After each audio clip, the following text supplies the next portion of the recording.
परम ईश्वरेण विव स्वस्थाने निवेशिव सर्वकामना पुण्य पाई करिव भक्ति युक्त होई द्वादश मास ए विधिरे बड़ मास मध्य बसंत रे ताहार जेउ परदिन विधिरे करी अचमान यज्ञ विधाने पाक शेष आहुति देव से द्वादश आशीष घेनी मस्तके ब्राह्मण कल्याण विधि के भक्ति रे करी नमस्कार आज्ञा को घेनी विप्रवर आचार्य करी नव्रते शुचि होई बंधु सहिते पत्नी को चरु देव नेई सुपुत्र सौभाग्य रे पाई हे विष्णु व्रत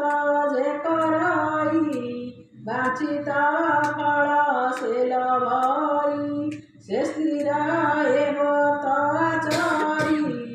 सौभाग्यवता कुलेश्वरी उत्तम पुत्र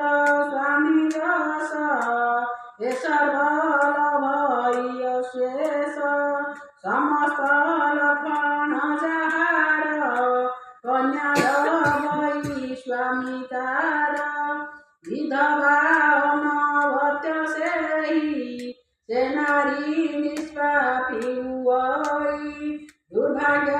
सुभाग्य हुई